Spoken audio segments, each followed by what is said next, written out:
What's up, everybody? In this video, I'm going to share the Creature Commandos Funko Pops. Really been looking forward to showing these off in a video and, just them being released. And we're starting off here with the Bride.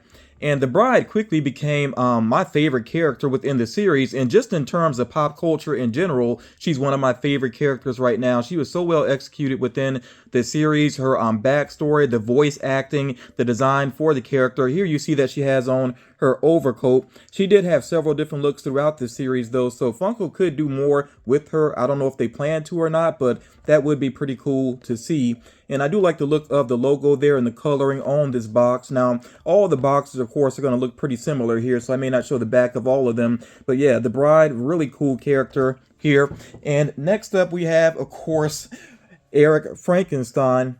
And I was kind of surprised by the way that he was implemented into the series. I don't know if it's like that in the comics or not, but yeah, he wasn't exactly what I expected, but still very funny. Voiced by David Harbour, who does a great job with the character. The way that he's written is just so interesting. James Gunn really did a great job with the dialogue, and just the series as a whole is very, very well executed. So yeah, if you haven't done so, it is definitely worth checking out season 1, and I think they've already greenlit a season 2, and there's a good chance that we'll see at least some of these characters in live action. I'm looking forward to that as well. In fact, one of them, I can't remember which character, but there's a chance that one of them might actually show up in the Superman movie, but we'll see what happens with that. The movie seems like it could be kind of overstuffed, but we'll see. Next up here we have Weasel, and it was cool to see Weasel return after being in the Suicide Squad, of course. And he's much more interesting within this series. There's a lot more done with him. And I like this design here as well, the look that they went with for him. And something that they managed to do with this series is they did make the characters sympathetic, but when it comes down to it, they are definitely still villains. Like, they are very violent individuals.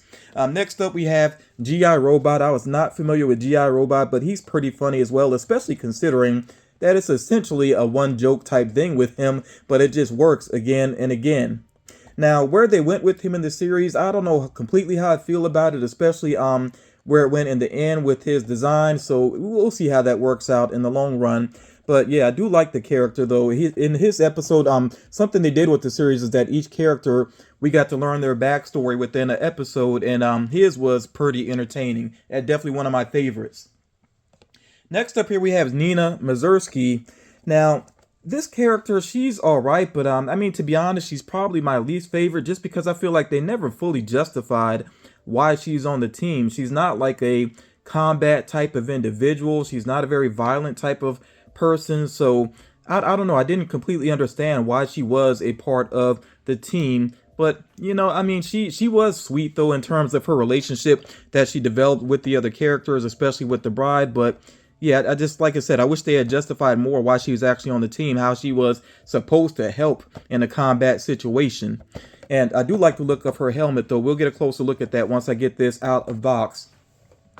Now, I would have shared these pops a little bit sooner, but I just had to wait on the Funko.com exclusive glow-in-the-dark variant of Dr. Phosphorus. I mean, how could I not go for this? I'm a sucker for glow pops when it comes to it anyway, and I really do like the character of Dr. Phosphorus, and he's a good example of what I mean. They did make him somewhat sympathetic, but he is still definitely a villain. Like, he's very cold when it comes to combat, especially I think the final action sequence that he was involved in. I was just like, whoa, he is just so brutal when it comes down to it. But yeah, really cool look for the character. Of course, there are other characters in comics that have a similar design. As a matter of fact, I think there's another DC villain that actually has a pretty similar design to this. But yeah, this is a pretty cool looking figure. Definitely looking forward to checking out the glow on this. With these pops unboxed, there are two things I noticed right away. For one thing, the color scheme for these characters, and for the show in general, very well thought out. I love these like teals and like emerald greens, the different shades of green and all that going on. I think that looks really good together.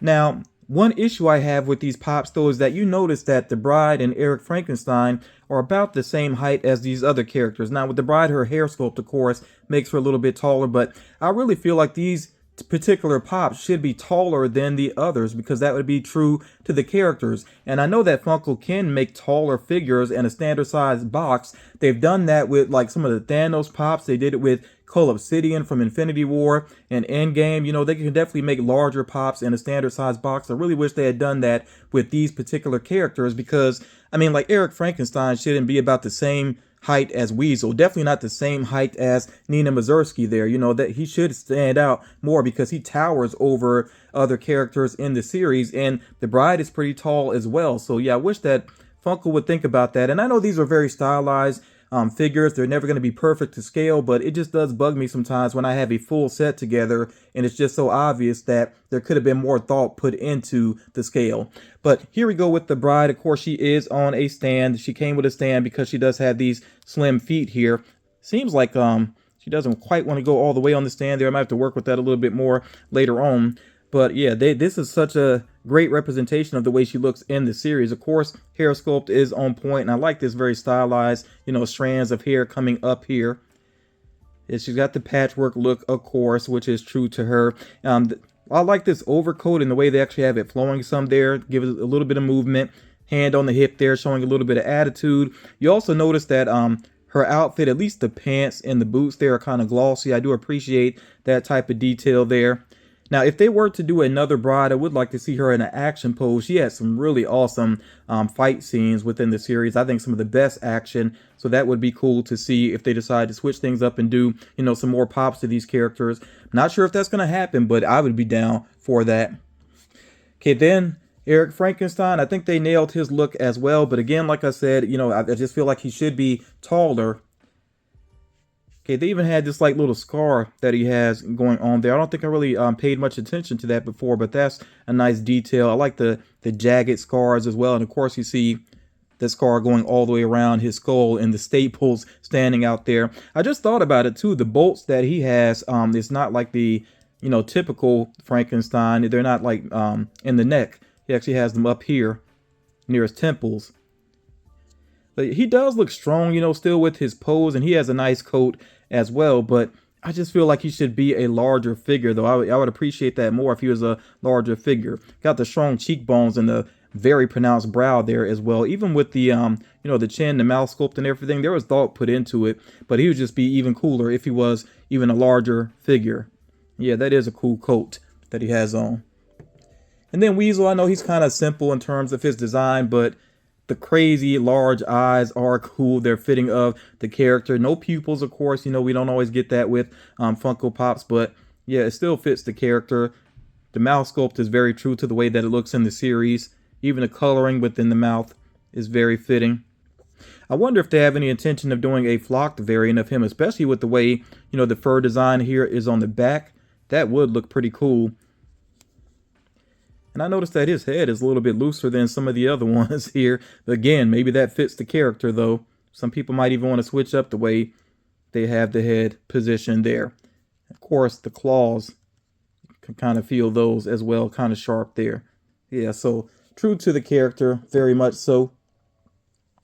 Okay, then G.I. Robot here. Again, if they were to do a variant, it would be nice to see him with, you know, his weapons actually out, but that may not happen. He's actually on a stand like this already, you know, the stand that goes into his back, because you see the design of his feet there. He definitely would not stand otherwise without this. So that is definitely appreciated. Got the number 2 there on the helmet, of course. And even with his, you know, military uniform here, it kind of has some creasing and stuff to it. So, you know, little details like that are appreciated. Okay, next up here we got Nina Mazursky. And her helmet definitely, you know, helps her to stand apart from the look of these other characters here.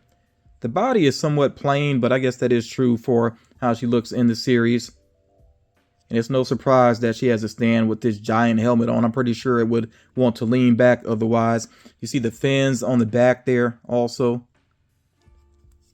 Yeah, so she's kind of simple in some ways, but the helmet, like I said, does help her to stand apart. I do like the coloring of the eyes as well. Yeah, pretty cool. Then we got Dr. Phosphorus. And even without the glow right now, I think you can kind of tell that this would be a glow figure. There's always something about the coloring of certain figures when they are glow in the dark, something that's a little bit different with them. I wouldn't mind actually comparing this to the common, but I'm not going to worry about getting the common. I don't think I need to have both with this particular character. Okay, so I notice he has the white of the eyes, and then there's sort of a white haze around them. And even back here as well, there's some like white haze. So maybe that's meant to represent the skull beneath, his regular skull beneath. Maybe that's the purpose of that, because it does look very intentional. Even up here, there's a little bit of that white. So yeah, that does seem very intentional. And then we have the like sort of burnt skull, of course, very pronounced around. Of course, you can see his rib cage there. I like how it's kind of darker here too, like he still has his internal organs. Yeah, of course, got the skeletal hands there. Yeah, pretty cool. So yeah, we definitely have to go ahead and check out the glow on this figure now. I definitely want to hear from you all. What else would you like to see from this series? You notice that we don't have a Rick Flag Sr. And I can understand why they didn't do him with this initial wave. You know, he is just a human character, may not be the most interesting pop, but if these do well, if these sell well, maybe they will consider doing one of him. And yeah, I want to hear from you if there's anything else you would like to see from the series, including certain variants of these characters here. Like I said, I think my top probably would be an action pose version of the Bride. But, we'll see what happens with it. And there's definitely potential for a lot more in the future, since they are going to have another season. And then, like I said, they could be in live action as well. This does seem like it's charging up pretty well. So I'm about to cut the light and we're going to go and see what this looks like. Yeah, that is pretty awesome. So the glow is so strong that even through the jacket, it glows some. I don't think it's the jacket directly necessarily. I think it's just so, some parts of it are so bright that they're glowing onto the actual jacket there. That is pretty awesome though. I always wish that the glow would last even longer. And I know that, you can get like black light strips or whatever and put it around a display and have that constant glow going on. But just like this, charging it and then turning the light off, I wish that glow would last just a little bit longer, because it does look so good. Let's check that out again. That is pretty awesome. Very happy with this. I figured that this was going to be a very cool glow pop, so I'm glad I waited on this instead of going for the common figure. I just feel like with this particular character, it's like, why would you not go for the glow variant? And I think it's still available right now on Funko.com, at least at the time of this recording. So yeah, I do want to hear your thoughts about Creature Commandos. What do you want to see, in terms of the future with this franchise? And I say franchise, but of course they are part of the DCU. I think it was actually ended up being a really interesting way to kick off the DCU. So it does get me kind of interested to see where things are headed to. And of course, very much looking forward to seeing how the Superman movie turns out. But I definitely appreciate you all taking the time to check this out. Let me know what you think about these figures. Let me know your general thoughts about Creature Commandos, including if you actually watched season 1. Share your thoughts, what you thought about it. Like, what was your favorite episode? Who's your favorite character? All that good stuff. Again, thank you all so much for taking the time to check this out, and I will talk to you all again real soon.